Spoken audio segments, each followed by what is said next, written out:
All right, Herson, you want to start us off? So we just got right into it for this episode. We started off with a little bit of technical difficulties and a phone call right off the back.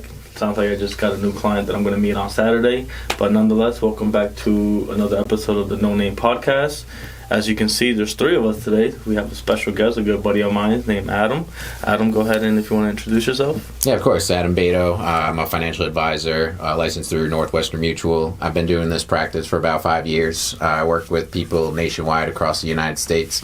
The majority of my clients are, kind of in our same space. They're in their late 20s to mid 40s. They're getting married. They're having kids. They're buying property. But the biggest thing is they're starting to get some of those jumps in income. Mm-hmm. So they want to make sure that they're, approaching each decade of their life well positioned. The work that we do is more of a holistic type of plan versus your typical money managers. Okay. That's probably one of the reasons why I chose to stay with the company that I'm with. And whether you have worked with an advisor, whether you haven't worked with an advisor, they kind of all get put into these different spheres, right? There's the money manager, and when you meet with the money manager, all they want to do is talk about your investor profile, your asset allocation, but at the end of the day, they're really just going to put to that rate of return number at the bottom of the page, and they're going to kind of look at you with this anticipating look on your face, like is this okay? Is this okay? Are you going to leave me? There you go. But with those guys, the way that they get compensated is by that percent of assets under management. So, they want more money coming through the door so that they can raise revenue and keep the lights on and do the things that they need to do, which is fully understandable. The other side of the table is more of the insurance type guys. Those aren't more of the, we'll say commission-based products as opposed to the assets under management. With those guys, it's, trying to do more of, what product is going to fit your life as opposed to what your life is going to look like. But the company that I'm licensed through, we are able to work in both spaces. So it makes it so that we can be really selective in what we're trying to do for our clients. Nice. Awesome. That was a lot. That's still Kyle, just plain old Kyle over there. But nonetheless, we're going to dive deeper into what Adam does, how that can help you, future home buyer, investor, but also real estate agents. I've been talking to him offline prior to this, and he has agents that he helps them manage their money because as agents ourselves, being 1099s, one of the most difficult things is figuring out, okay, you're making all this money, you want to potentially buy investment properties or your own home, and that could be extremely difficult. But once you get past that step, what else are you doing with your money? And, Adam will probably be able to reach out to some of the agents that watch this podcast and kind of help them, determine what's the best use of the income that we make as real estate agents. And on the inverse, what I think a lot of other people who aren't agents or aren't in the real estate game want to know is I'm in position A now. I want to be in position C. Correct. What do I got to do in the B to get to where I want to be at C? So I think obviously in our sphere, we're trying to help people buy real estate, right? Sure. So one of the largest financial transactions of somebody's life is buying a home. Mm. I think what I get a lot of from my first time home buyers is, am I ready? Or, I have X amount of dollars, can I do this, can I do A, B, or C? And me as not a financial advisor and not having any background in finance, I kind of tend to step off and say, hey, let's talk to somebody more qualified so we can get more information on if you're in a good position to leverage where you're at, or do we need to take more time to get you to be where you're at? So in the real estate, to kind of put your avenue of business into our business, what would you recommend people do who maybe are, they have the funds, but they don't quite know how to go about purchasing real estate in a smart way, not breaking the bank? Because I think a lot of people who are first-time home buyers are willing to just throw every cent they have just to get a house, which for me, as a realtor, makes me feel uncomfortable because I don't want to break your bank. Well, especially because, for instance, I'll preach, you don't want to be house poor, Mm-hmm. And I personally have experienced that myself. So, Adam, we'll let you go ahead and kind of... Yeah, so I would say it's kind of like building a house, right? You got to start with the foundation. Mm-hmm. And I think that one of the big problems is you have guys or girls that are coming to talk to you guys and they want to get this house, but the problem is they haven't given themselves the idea of what it costs for all of those fixed expenses that it's going to cost in life. Mm-hmm. Now, I'm not talking about your cell phone, your car insurance, your car payment. Everybody has that type of stuff. Yeah, right. But if we're talking about people that are in their, let's call it mid, late 20s, maybe even early 30s, because people are starting families a little bit later. Right. the thing is like right now it might just be you, or maybe even you have a girl or a guy, whatever, somebody's in your life. The thing is 5 or 10 years from now, when you start making those decisions about growing your family and now having a mortgage and having kids, like, guess what? There's going to be some other stuff that you have to pay for, whether it's insurance-based products or investments-based products, because you're trying to save yourself or you're trying to save for your kids' education. Right. So I think that the biggest thing that I try to have people do is set up their base level of foundational planning before they jump into the conversation about purchasing a So product. what does that look like? Sure. So as young professionals, the biggest and most important the most important asset that we have is our income, right? Because we are, we might be a high income earner, right? I don't care if you're making 6 figures, but if you're only 30 years old, you haven't had enough time to accumulate the wealth to be financially secure. Right. So the biggest thing that I talk to people about is protecting their income. Now, if you're a salary W-2 person, you're typically getting some type of group plan from your employer. But let's be honest, people in my space, people in your space, like, there's nobody giving you guys any type of income replacement plan if you get diagnosed with cancer and you miss work for 3 years. Right. Now, when I talk about income, like, I'm not talking about my torn ACL. Like, I can still work, right? Like torn rotator cuff, any of that stuff. I'm talking about like the internal illnesses or like things that can happen to us that we can't anticipate, right? I'm driving home from going out to eat with my wife and I get into a car crash, right? Like, I can't anticipate those types of things. So biggest thing is definitely protecting your income, because once your income is protected, now I know for a fact if shit happens, you can still handle this. No questions asked. Right. The other thing is the emergency fund. Right, so I mean, you guys have conversations with people. Before we even get in the emergency fund, you say like protecting your income. Sure. What does that even mean? Yeah, sure. So I mean, everybody grew up. You remember seeing the commercials from Aflac, right? You get sick or hurt, the duck gives you money. I mean, everybody. So you're like advocating for people like, I hey, think that everybody should have disability disability insurance. I do think that every single person should have disability insurance. Yeah. I'm not the biggest fan of short-term disability insurance because the benefits are only going to last for 3 months, and that's kind of where we're going to bleed into the emergency fund. Gotcha. Like, keep yourself afloat for 3 months with cash in the bank, Right. instead of paying a short-term disability premium for the next 30 years. That So sounds someone really like expensive. me, who I've never even looked into disability insurance, to be quite frank with you, like, Sure. My wife has a standard salary and she makes great money. Sure. Prior to this, when I was a police officer, I had a salary, so I had a standard money, and we had things to help supplement our income. Sure. But for people who don't have that, like 1099 folks like Herson and Fran, like, what, like, if they were to buy disability insurance, how does that benefit them? God forbid something happens. Like, does it completely supplement their income? How long? How much do they get? Like, what does that look like? Yeah, so I've been doing this stuff for 5 years, and knock on wood, whatever. The only claim that I've had insurance-wise is a disability claim. So husband and wife, they had bought a beautiful house in Bellingham. This thing is freaking gorgeous. 2 young kids. Wife is a hairdresser. Husband is a butcher. So the butcher, he does well for himself. Sure. His salary, and he has all of his benefits through work. But the hairdresser is like us, right? She's a business owner. So the problem was she had complications during her pregnancy where she was having poor circulation, and her doctor told her that she couldn't work for 2 years. Oh, wow. So as a hairdresser, if you ain't working for 2 years, you can't do. And they had just bought a house. Right. And this, like I said, it was a pretty big house. So she called me all nervous, like, Adam, what are we going to do? And I was able to tell her with, a nice, confident voice, like, hey, you're going to be okay. Remember that disability insurance policy? So what happened is, after a 3-month waiting period, right, because that's kind of where your emergency fund is supposed to be in place.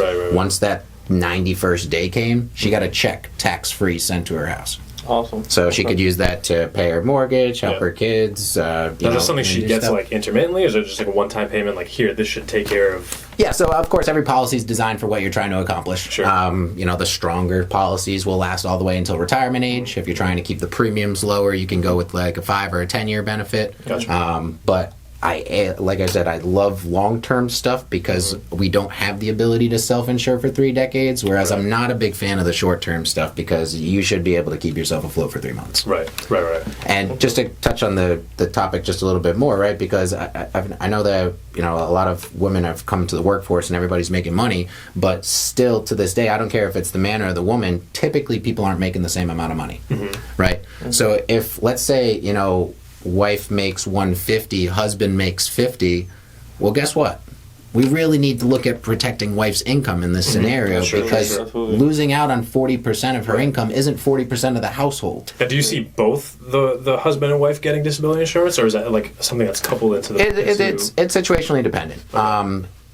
I'm a big fan of getting the most coverage possible for the least cost possible. Right. And sometimes people's occupation class or their health concerns make them let's just say a crappy prospect for insurance. Yeah, that's what it is. Let's say, husband is a union laborer and wife is a pharmacist.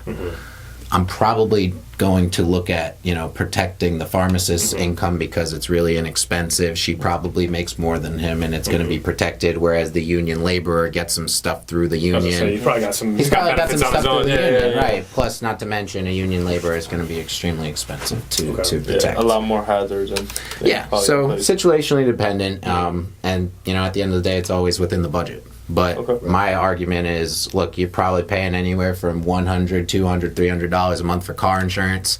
How much is your car worth? Right. $15,000. Yeah. Your present value of your future cash flows today is worth well over $2 million. So you're telling me it's worth it to protect your car, but it's not worth it to protect you? That's a good point. That's a great point, actually. I never really thought about that. Great analogy. Yeah. Jesus. I'm going to rethink some disability insurance now. Damn. Yeah, I mean, look, I didn't get in this business to, be the doomsday prepper. I'm a pretty active guy. But if I'm honest, when I was in law enforcement, I saw all the worst shit. People getting in car accidents, people getting killed or getting maimed somehow, some way. It's sad, but it happens. So it's good to know that stuff's out there. Yeah, it usually takes a personal situation to happen. Happen to my aunt, my uncle, my cousin, my this, my that. For somebody to say oh shit, I should have this. It's like house security. Normally people won't buy it until somebody kicks in their door. Yeah, they've already been robbed. It's too late. You don't have anything they want anymore. Now you're gonna get get it. Now you were saying you're not a fan of the short term because obviously for 3 months you should have an emergency fund that covers your expenses.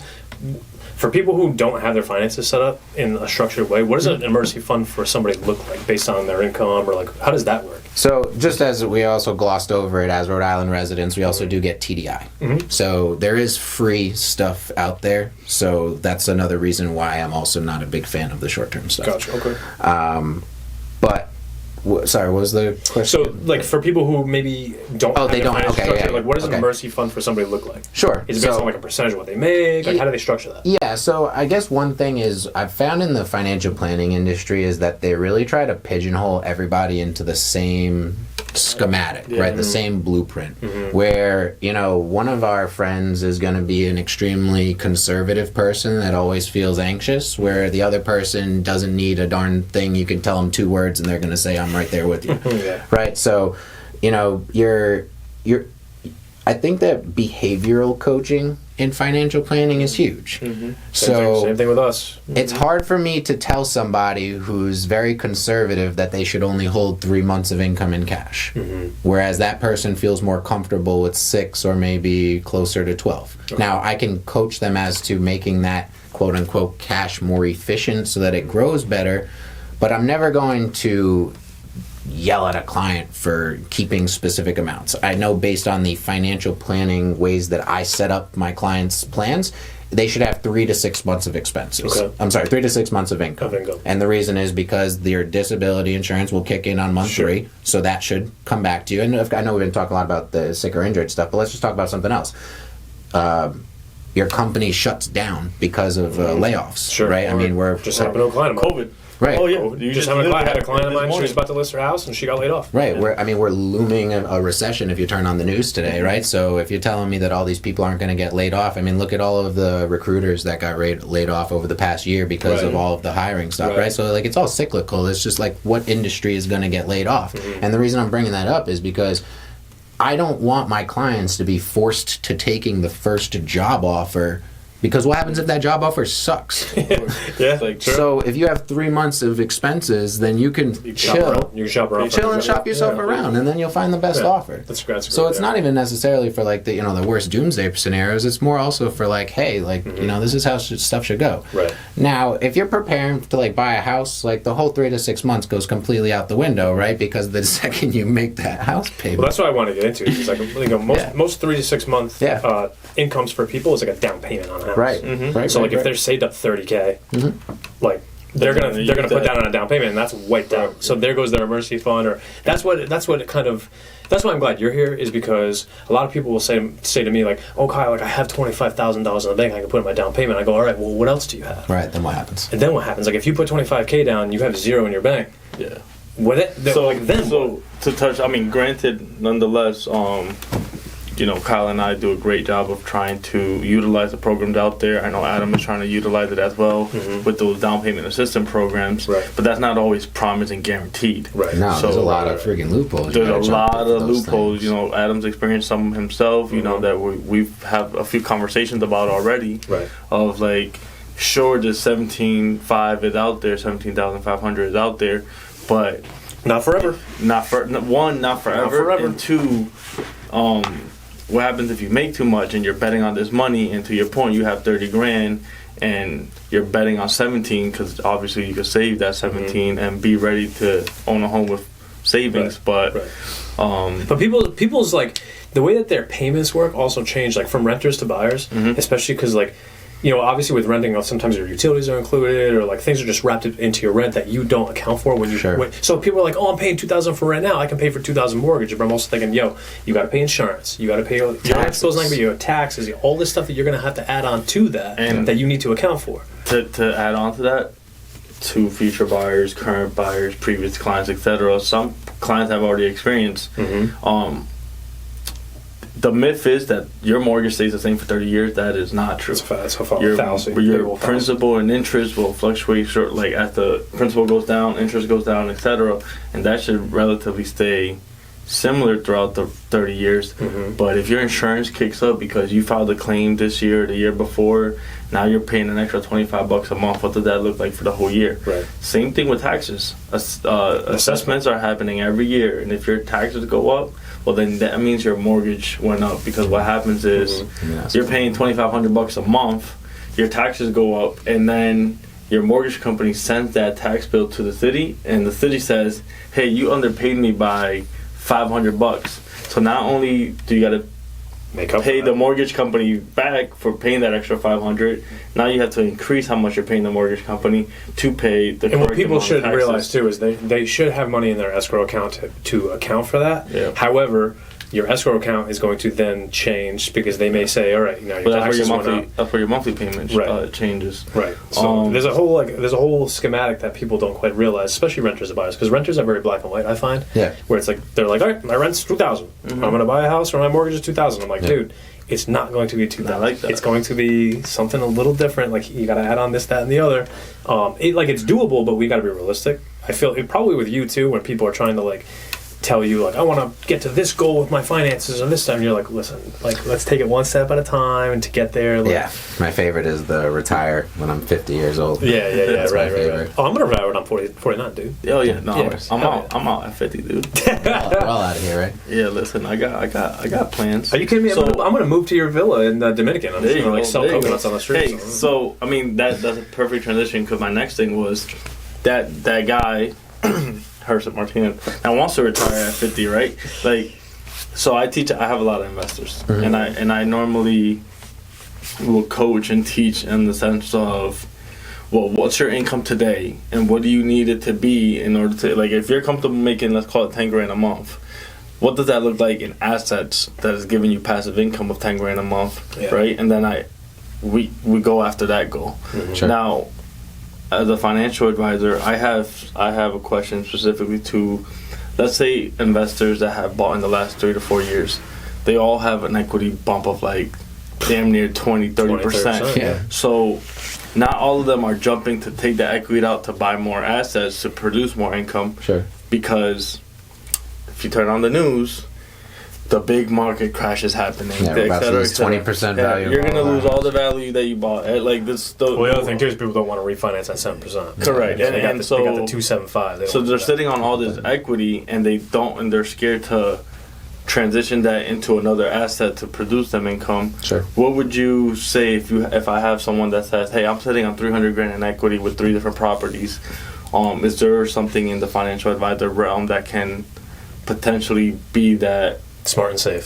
Smart and safe Sure. that can be like passive income in the future, Right. similar to what an investment property would be. Yeah, sure. So I think that like with property, the one that you struggle with is the illiquidity of it, right? It's not as easy to get the cash out. You guys just pointed out some of these things, especially if you refinance during COVID. It's like It would be in a normal market, Right. but when you Yeah. have people who bought their investments at 3%, they're not Yeah, going to they're refinance at 7 just to pull out $100,000. Correct. You know, they're not going to do it. right. So I mean, of course, people use the market, right? Yep. Stocks, bonds, mutual funds, those sorts of things, but. With those sorts of things, there's also the risks that you run with everything else in life. It's volatile, so it's going to go up some years, it's going to come down some years. Right. But I think that the biggest issue is, it's liquid, but it's not super liquid, right? Because you have to sell out of this position. It's going to take you a couple of days to clear, and then you're probably going to owe capital gains on whatever the money was in there, right? So That's your 1031 exchange.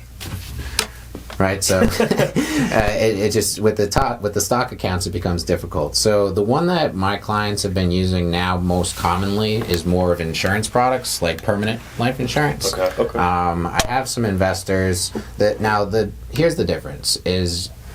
When you're talking about first-time home buyers, right, that's 100% cash, right? Like, you're going to get that out of a bank account. Like, that's the way it's going to go. Now, if you're talking about, if in my world, right, when we're talking about financial planning, we're talking about 15 years down the road, you're Right. talking to a 32-year-old guy, and it's like, okay, what does your life look like between 45 and 50? And, those types of people have the aspirations of the real estate and stuff. Right. These insurance products can work really well for them because they... Now, I'm curious, because that sounds like something that I would take advantage of. Sure. So here's the easiest way to conceptually think about stuff is you can either rent things in life or you can own things in life, right? So we were just talking about renting an apartment versus owning a house, right? So when it comes to a thing like life insurance, you can rent your term insurance or you can own your whole life insurance. Okay. So when you rent an apartment, it serves the job where it gives you your roof over your head, but the day you stop paying for it, you got to move out. Okay. So term life insurance does the job because you pay premiums, and while you pay for it, there's a death benefit over your head that could take care of your loved ones if something happens. Sure. Now, when you buy a house, same thing happens. You get a roof over your head, which is the ultimate goal, but because you're paying more, you own it and you're building equity, which then you can leverage for certain things. Absolutely. Okay. So That makes sense. permanent life Never knew that's how it insurance... Yeah. Permanent life insurance has a death benefit over your head like a roof, but it also builds an accumulated value, also acting like equity that you can use during your lifetime. Okay. So when you take this money out of these accounts, it can be accessed without taxes, and it's not correlated to the market. So when you see people using this money, they're typically using it during distressed markets to buy things that are very attractive and then selling those assets when the market rebounds. When do you find that people buy life insurance like that? I've Or owned when do my they consider buying it? so I've owned my policy for 5 years. Okay. I would say Yours is not a term. Yours is I have both types of You have coverage. both, okay. Yeah, because I realize that there is a purpose in life for both. The amount of life insurance that you need when you're 30 is significantly more than the amount of life insurance that you need when you're 50. Because when you're 50, you own your properties, your Social Security is funded, your retirement accounts are funded. Today, none of those things are true for me. right. Yeah, right. I wish. So, I wish. Yeah, no. I wish, but they aren't. Right? I think people are going to ask, like, well, what is life insurance? Like, why the hell are two realtors and a financial advisor talking about life insurance? Because when you do buy your property, and God forbid, you or your wife or your spouse or whatever, your spouse, your partner passes away, how are you going to afford that? Well, not How are only you going to that. afford? How are you going to afford paying off the mortgage or Not taking care of just- the expenses with, not just with that. one income? Yeah. Not just that. If most of you've had like my buyer consultations, I have sat down and I've looked at husband and wife, boyfriend and girlfriend, and I've told them, hey, what do both incomes look like? And if we could purchase and be pre-approved by just one income, then let's do it 1,000%, because that will set you up beautifully for if one of you stops working, the other person can still afford it with their income. But what's happening today? Today, unfortunately, even though I can advise that, that's not the route people want to go. They want to combine incomes. By all means. Because quite honestly, they're over leveraging themselves. Because Correct. What's happening is if that one couple can only get pre-approved for 400, 300, and then combined you get that $600,000 new shiny toy. Right. And it's hard to advise someone against it because they just see the shiny toy. But to Kyle's point is, what happens if one of you stops working? Right. You Well, that was a big thing. That's when I purchased that. my life insurance when I was a police officer, because being a police officer is inherently dangerous. So when we bought our house, I was still a cop, and we had to have that conversation. I didn't have life insurance at the time. Sure. I had life insurance when I was in the military, and then when I left the military, my policy same. went with the Same. military. Yeah. So when I became a cop, and we owned a condo before that, but like my wife could have afforded the condo twice over on her salary. Sure. So we weren't worried about life insurance at that point. And plus, we didn't have kids. Like we didn't have many assets to begin Sure. with. So once we bought the house and had the kid, like one of the first things that we talked about was life insurance. Of course, And I was naturally, like, yeah. well, what the fuck is I know what life insurance is, but why the fuck do I need it? Yeah. And then speaking to somebody like you, they were like, well, listen, dude, like you're a cop. You're an inherently dangerous career. God forbid you get killed, maimed, injured. You can't work. You're a vegetable. Like whatever. How is your wife going to pay for your Right, house? your wife, and I your was kids. like, okay, yeah, makes sense. Like she makes great money, but she's not gonna be able to pay $2,500 a month mortgage and pay $2,000 a month in daycare and Food, pay food and all that shit. And he was like, utilities. "That's what this life insurance is for." Yeah, I think it's a matter of cash flow, right? Yep. So, like, if your cash flows are crappy because you've over leveraged yourself, like you guys are saying, then you Right. can probably only afford a quick term life insurance policy because Right. a healthy 30-year-old can get about $1 million of coverage for, I don't know, like $60. That's mine's And like, when your price is super low and the benefits are super high, like you pay that price. Right.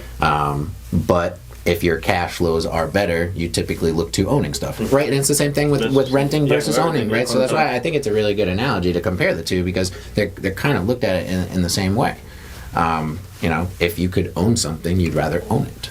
100%. I'm gonna have to look into that, because I've heard, I've looked at the reels on Instagram and stuff, Sure. where people trying to explain. Those are like, tough. Those are tough, and I feel like they confuse people more. They do. They're more just Well, that's- quick little snips that make people sound interesting. Well, but at the same time, it's like, explain to me how I can leverage a life insurance policy like that to acquire assets in my life. I mean, Because what I would that's the do. issue with social media. I mean, granted, this is on social media, but nonetheless, there's just so much people now can easily jump in the space of being a financial advisor, being a coach of some sort, Some guru of some kind. especially fitness industry. But like, there's a reason why when Adam introduced himself, he emphasizes on his level of experience, his years of experience, and the fact that he has his own products. Yeah. Right. In the same way that when people ask me my experience, I'm like, I bought 2 or 3 investments already. I've sold them off. I'm doing this.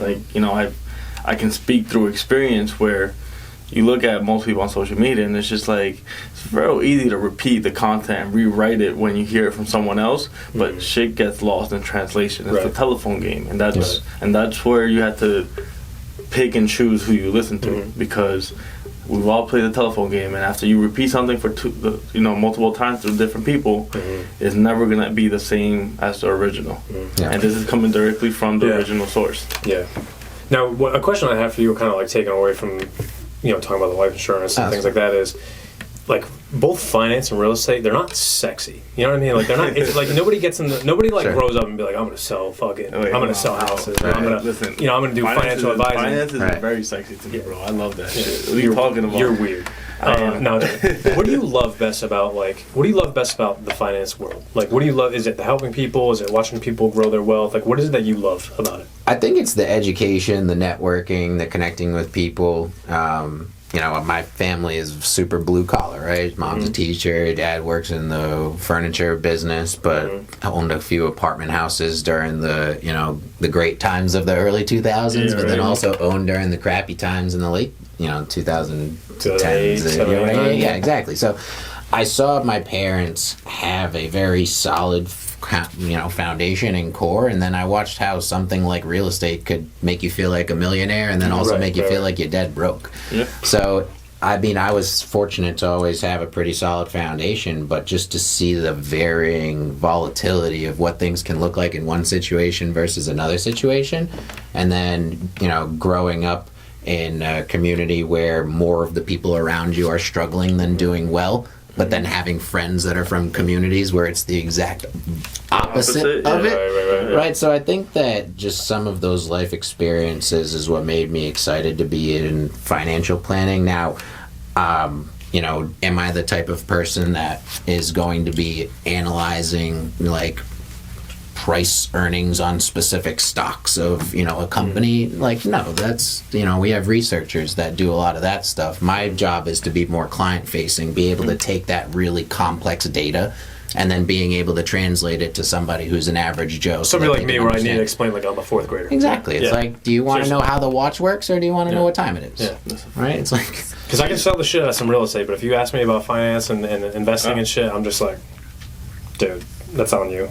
You know what I mean? So, and I wish I was well versed in that stuff, but that's why people like you exist. And so I'm gonna just quickly interject really quick.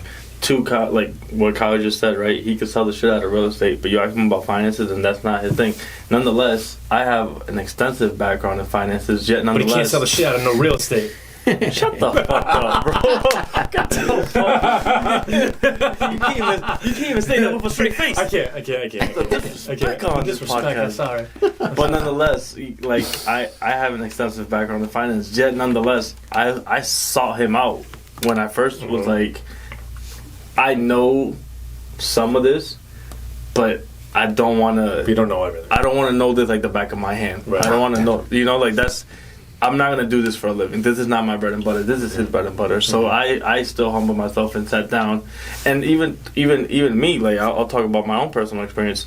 I started with the plans that Adam was all talking about, but to his point, or like when we were talking about like what it looks like to buy a house and not like have your savings and all this stuff, I was just overextending myself. I had so much shit going on that, I knew this is something that I needed in my life. But then other stuff started happening where it's just like, I can't do all of it at once. So definitely got to be able to sit down with somebody that does this every day and will be able to look at yourself and say, yes, you need this, but let's make sure that you need this right now. Yeah. Right.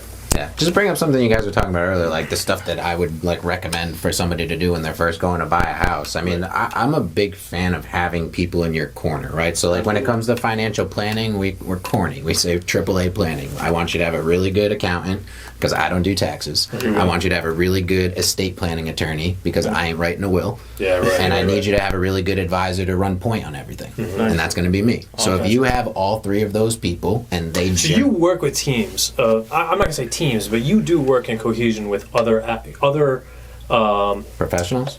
Yeah. Sure. To help Definitely. a certain client. Oh, 1,000%. Kind of like us. Like a lot of people don't understand that us as realtors, we work with attorneys, so and we work with appraisers, and we work with other co-brokes, and we work with other, like everyone thinks that a realtor just works by themselves. They don't understand that there's like 10 people behind the scenes. Go ahead. Yeah, no, I was just gonna. That's exactly what I was gonna say. Is like if the first thing, like, yeah, sure, I can tell you, like, oh yeah, I have 5 or 10% away. Like, be ready for your expenses. But at the end of the day, like, have a really good agent, have a really good mortgage broker, and know who the hell your real estate attorney is going to be. Right. If you have all three of those people, you're probably going to do pretty good in your purchase. And then each one of those people has their own team behind them. So like we have our own marketing department. Exactly. We have our own people. The attorneys have their own paralegals and secretaries, and the mortgage brokers have their own people. So a lot of people think, at least I did before I even got in the real estate game, like, because I used James. I used our broker as my realtor. You'll meet him after this. I was gonna say it looks like Adam finally got thirsty because it's hot as fuck in this little room. I'm about to drizzly another one real quick. I didn't realize that, like, and I'm finding this from my own clients, is like they just think it's just me. So like when I come in and I'm like, all right, so I got attorneys, I got this person, I got typos, I got this, I got inspectors, and they're like, oh, so it's not just you. I'm like, no, it's not just me. Finance is probably the same way, right? Yeah, 100%. So I actually have a question for you guys. So like, not knowing much about your space, how important is it that the mortgage broker, the real estate agent, and the attorney are cohesive? Like, what are some of the issues that would happen if those guys have never had a conversation? I had the same question when I first got into purchasing my house with my wife. Sure. Again, I thought it was just a realtor. Right, exactly. And then when James told me, he's like, well, I work with a team of attorneys and mortgage brokers. I was like, oh, shit. So, like, and then I want to come in and have my own team. Right. So people come in, and it's all well and good. Like, we've always said it to people, hey, if you want to use your own attorney, great. Right. If you want to use your own mortgage broker, great. However, it's like this, right? This is my analogy for people, right?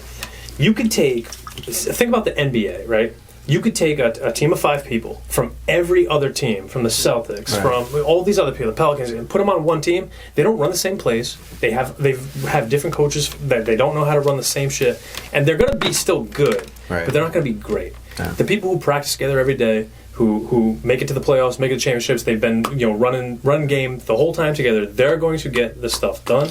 It's the same way in real estate. I'll give you a personal example, man. Like, I just closed on a home 2 weeks ago. Call it $575,000. Like, that was a huge asset for this guy. Mm-hmm.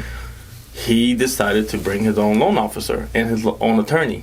You want to know the biggest struggle through that transaction? I was completely cut off. Right. There was lack of communication throughout all parts. Not from my end, because I tried contacting everybody. Right. And once it got to the signing table, once I found out we got to the signing table, again, I leveraged my experience to review everything. Mm-hmm. Of course, after he signed, because that's when I received all this. Where if it was my team, I'm calling my loan officer at 12 o'clock at night if I have to. Uh-huh. Nonetheless, unfortunately for this client, and luckily I made it clear that this was his own. Let me guess, he lost money in the end. He ended up spending almost an extra 10 to 15 grand of what that should have cost him to buy that house. Mm-hmm. And by being cut off because he decided to intervene these other individuals and no one cared to work as a uniform team, loan officer made all the money he wanted to. Yeah. Attorney made the money they wanted him on him. Yeah. And I was like, I don't want to say I got the scraps, but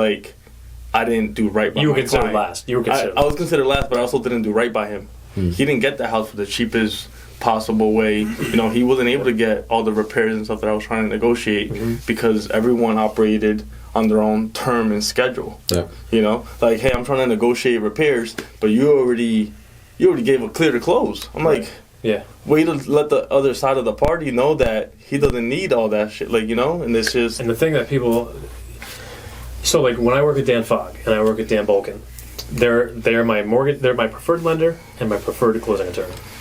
When I work with them, especially if we help, veterans, first responders, frontline healthcare workers, because we work so cohesively, we've already come up with plans where it's like, okay, since we're going to help the people that help us, we offer collectively discounts on. Perfect. For me, I give a 0.5 point discount on your realtor fee. Mm-hmm. My closing attorney gives you $500 off closing and title search, and my mortgage brokers give you $500 off of loan origination. And it's like, that may not seem like a lot, but that's a 0.5 point off my thing could be a couple $1,000. Right. Yeah. $500 here. I mean, you could save $5-6 grand by working with a team who is also going to do it efficiently because they've been working together through so many transactions. So questions, not just for you, Adam, but other buyers. If you have a real estate agent, because that's always where it starts. Your point of contact is a real estate agent. Ask them how often have they done transactions with the people they're referring to. Mm-hmm. Because anything above 5 a year, they have a uniform and a system in place to get you to that closing table. Because at the end of the game, that's what we all want. Yeah, of course. And I know a lot of buyers have friends and family in different industries, and they'll bring it in. How do those relationships look? Not to cut you off. Yeah, how do those relationships look in the finance world? I'm going to. I do. But again, we work with mortgage brokers and we work with lenders. Who do you work with as partnership in finance? Yeah, the most common referral business that I'm doing is with estate planning attorneys. Okay. Right. Writing wills and trusts. Wills and trusts, powers of attorney. Yep. Right. Generally, if somebody's putting together a will, there's probably going to be some life insurance or something. And if somebody is, building an estate, they're going to make the beneficiary of all of their things the estate because they're trying to avoid taxes. So I have, a handful of different estate planning attorneys that I refer business to. The majority of them in Massachusetts and Rhode Island. But those are the ones that I probably give the most business to and get the most business from. Right. And then I have a few accountants that I work with as well. But the business with them is not as often because they get all of their business done from January to April, and then you typically don't hear from them the rest of the year. Right, sure. So I send them business. Too. January to April, probably May. I wouldn't work 3 months out of the year. No, wait, man, are you kidding me? You have to do 80% of your work during 20% of the year? That doesn't sound enjoyable at all. That's a lot. That's a lot. I'm you know what?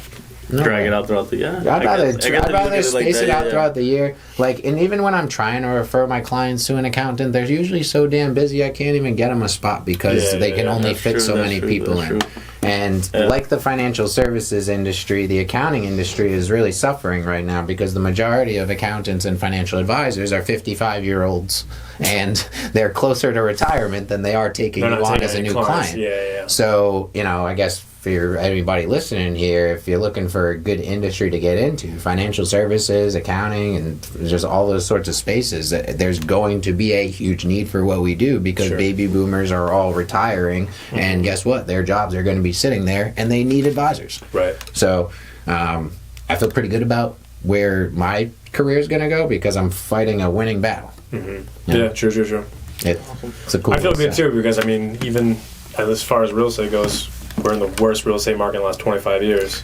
But we're still doing it. Well, I mean, we've said it already a few times on this podcast. And Adam, for your knowledge, shoot, I think we started the year with like a little over 9,000 real estate agents in the state of Rhode Island alone.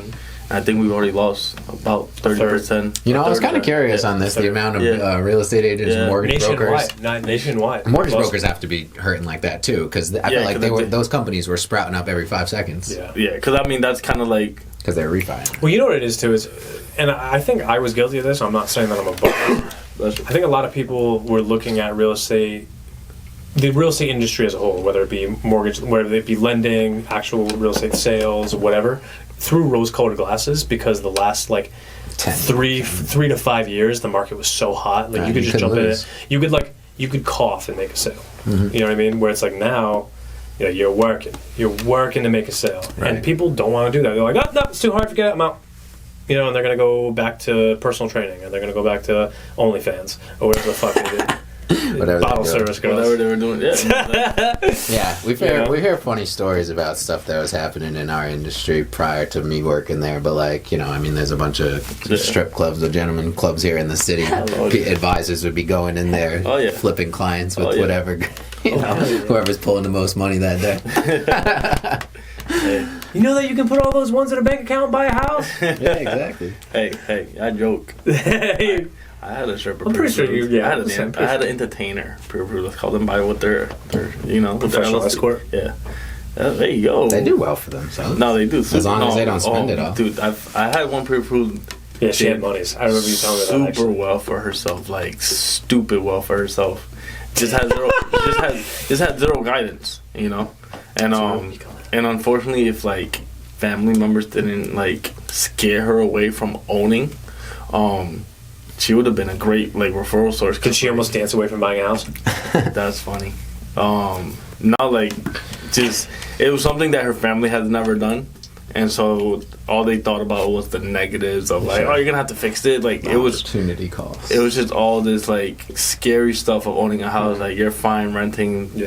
Stick with what you know. And I'm like, wow, that's really unfortunate, but whatever. Yeah. Now you say you're going through your own real estate. What do you? If you don't mind me asking, not that I'm trying to recruit. No, please. Tell us about your own experience in the real estate market, especially somebody. Who doesn't know a darn thing about what you guys do. But I feel like a fish out of water. Yeah, so that's the thing. It's you learn so much that every industry is so specific. I do think that at the beginning, the realtors, mortgage brokers, they talked to me like I knew way more than I did because I'm a financial advisor, and I had to kind of be like, hey, buddy, I don't know we're not on the same playing field here. Slow it down a bit. Sure. Right? But for me, I think that the biggest thing is I try to take advantage of situations and benefits and programs that are out there, a la this first-time home buyer with the $17,500. Yeah. So for, we've already talked about a couple of the things, like if my wife and I go on it together, we make too much. So if it's just me by myself and I'm still trying to stay under the income limits, right? And then it's you got your credit score has to stay here. So for me, it is a little bit of a breath of fresh air knowing that I do have the capacity to go out and find a house, where a lot of my clients are telling me that they want to buy a house, and then you look at their finances and they aren't really in the position to. Yeah. But I think that for my own personal experience, the reason why I'm so confident in it is because I'm looking to buy a house for a place to live, not for an investment. Okay. So if you're an investor and you're trying to buy property right now, I can understand why you have a bunch of money sitting in the bank, because I don't know how good I'd feel about buying a place. If you're buying the place to generate income, then that's one thing. But if you're just buying the house to try and make 20% on the equity, like, that ain't happening in Rhode Island, at least from where I'm sitting. I don't think that's happening, because you look at a house that was $250 last year is $350, or I'm sorry, $250 3 years ago is $350 today, right? Or whatever. Yep.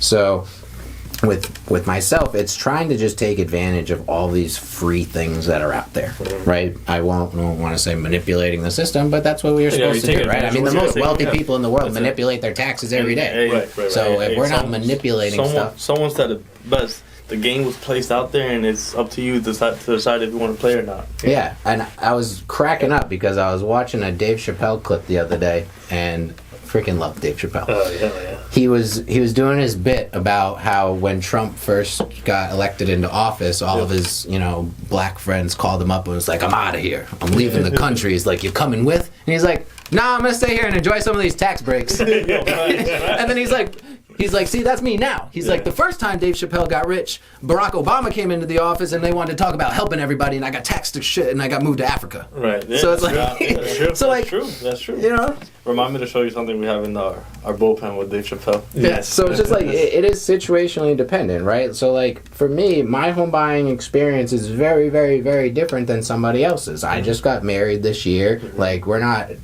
we're a family will be in the cards within, let's just say 3 to 5. So like for me, it's you heard more. That, Tanya? 3 to 5. Hey, no rush, baby. But for me, it's like I'm trying to build a home. Okay. Right? Versus, like, I have friends that are not in serious relationships, have good jobs, where it's like, for that type of person, for them to buy the house that I'm looking to buy would be a terrible decision, because they're just going to have this 3-bedroom home with a bunch of extra rooms. Now, granted, they could start renting out to their friends. So you're still investing, you're just investing in your family. Right. You're not investing in your income. Right? I mean, you are to an extent, because if you keep the property and it appreciates and you sell down the road, great. But right now, your 3 to 5 year plan is investing in your family. Sure. Right? And a house is part of that investment. I think that having the house is going to give me the environment that I need to succeed in my life. Sure. Right? So, like, my purpose is, like, to be super involved in my community. I'm a volunteer when it comes to my sister's middle school in Blackstone. I'm a volunteer at my mom's middle school in Woonsocket. I volunteer once a week for an hour at Woonsocket High School. So I'm a very involved person in my community. Now, if I just had a job where I was crunching 9 to 5, making, ends meet, I wouldn't have the time or the capacity to do the things that I like. Correct. So I'm thankful that I'm in a career where I can earn enough to go back and do those things. But the only reason why I have energy and the tenacity and the discipline to get up and do this stuff every day is because it helps me to do the things that I like to do. Absolutely. Whether it's giving back to the community, having fun, or just being able to do things. Right. Yeah. Oh, that's awesome. And that's the first time I hear someone like looking for a house for greater purpose than just like I need some place to live. Yeah. Like it's more than that. It's his future lifestyle, his and his family's future lifestyle, which is awesome. Which is kind of reminds me of like we had a long break in the podcast because Cal just had his second child, and for a long time he in a way he's where you were a few years ago. You bought your house. Yep. Had your first kid, and then a few months ago... Yeah, I had my 5-year plan. Knowing that... My wife and I were living in a condo. Yeah. I was a new police officer, and I was like, all right, now that I'm making, close to 6 figures, 6 figures after overtime, we can afford a house. Let's go look for a house. Then when we bought the house, it's like, all right, now let's start trying for a kid. And then the first kid came, it's like, let's change careers. And I changed careers, and now it's like, all right, let's But then, he put his time and investment and money back into the house, not because... like you're saying, like it's the house is the investment's the family, and like he just put all his time into the basement so that way his family can continue to grow in that one piece of property that he bought to serve all his needs. I'm glad I did, because I got a 2.65 interest rate, and I'll tell you what, when I'm ready to buy an investment property, I'm pulling that equity out. And you're calling her, and then I got you. Oh, hey there. That's it. That one just died. Which one? Mine. I think it's all right. Do we have a battery for that? I mean, I'm about to wrap it up anyways. Yeah, let's wrap this up. All right. We are out. So for this one, Grace, you could just zoom out. Forget about it. Just Grace, do what you do, Grace. Yeah. Do you. nonetheless, so we're gonna have all Adam's contact information at the bottom of the YouTube description, Instagram posts, etc. Adam, if you want to go ahead and just kind of like, where can people plug it out, find you? How's the best way to reach you? Yeah, sure. I mean, I'm super active on all the social media outlets, right? Whether it's my Facebook page, my Instagram page, do a lot of stuff on LinkedIn. That's typically the easiest way to get in contact, or you can always, reach out to Herson, and then that's a good way. I work right out of the office in Providence. Not that we do anything in person these days, except for coming to hang out with you guys, because you coaxed me over here with a drink, right? Yeah, I mean, cell phone, email, all that stuff's online. And I'm gonna extend this invite. You saw the space that we have here, so if anyone reaches out to me directly to try to get a hold of Adam, and it's easier to get to my office, Adam, you're more than welcome to hop in one of these cubicles and see any of your clients. We do it all the time with some of our loan officers, so you'll be our preferred financial advisor. Yeah, so I mean, we don't. One, if you ask me now before Adam, like, who would I? Well, I knew Adam was in my back pocket, but nonetheless, like, they're not out there or doing the stuff that Adam's doing right now. Not in Rhode Island, not in our age group that I see anyways. I've seen some, age is nothing, but nonetheless, I've seen people that can't really relate to some of us right now and the things we're spending on and the lifestyles that we have, which includes a lot of traveling and all these other expenses that our parents don't necessarily have. So to have an advisor that's at a more relatable and age group and lifestyle, there you go. What's up, Kyle? What you got going on this week? What do I got going on this week? Oh man, just working. Trying to take care of a 4-week-old. So I got that going on. That's pretty good. I think I've slept like 4 hours in the last 6 days. That's impressive. So that's pretty cool. There you go. That's pretty awesome, actually. I feel like that's an hour more than last week. This vodka mule by Cutwater, shout out to Cutwater, was much needed. Because, so I've been doing that, being a dad. There you go. And I'm just working my dick off this week, so. Well, that's not a long work day, is it? Oh, fuck you. Wow. Damn, bro. Cut that off. Take a sip. Yeah, take a sip, yeah. Welcome. You should see when it's like really, when we're really going. Yeah. Well, yeah, when we have like a full glass of champagne. Yeah. Oh, I'm sure. All right, so that's hey, thank you for coming, man. Of course. Yeah. Thanks for having me. Absolutely.